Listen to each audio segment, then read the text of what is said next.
koy teg ci pot rek wala casserole baxal ko ba mu ngeer bu coow lay ngeer rek bu kii ba ndox may ngeer coow la daal di yàlla mën na ko dogal incha allah rabbi. xam-xam daal bëri daal xam-xam daal du pexe. waaw day baax yenn saa bu ñuy tëj waxtaan wi lu ni mel ñuy waxtaanee xam-xam ngir gars yi mën a xam ni li nga xam ni yéen a ngi koy sàkku ci jëmm ji di maam Cheikh lu tolloog ay tonni ton a ngi fi kon dañuy daal di kàddu gu mujj wala laata xëy na peut-être am nga loo xam ni bëggoon nga ko wax te laaju ma la ko ci sama xel mu gàtt.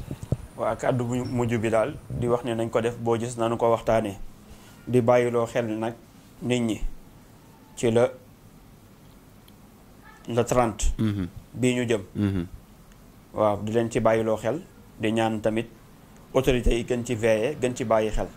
incha allahu rabbi ñu ngi ciy def ay ñaan ak yooyu pour yàlla seral ko ñu wis si ndox mu sedd.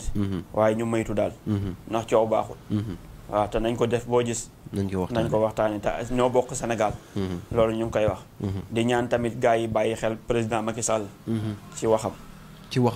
waxu biy bàyyeekoo ci kàddu président Macky Sall. waaw. waaw nañu fexe daal ñoom Pastef lu ñu mën a ñaan. waaw nañu ñaan tamit président Macky Sall ma bañ a wax. te it jotaayu Amadou Ba président Amadou Ba ak président. Ousmane Sonko seen jotaay boobu débat ba. nanu ko bàyyi.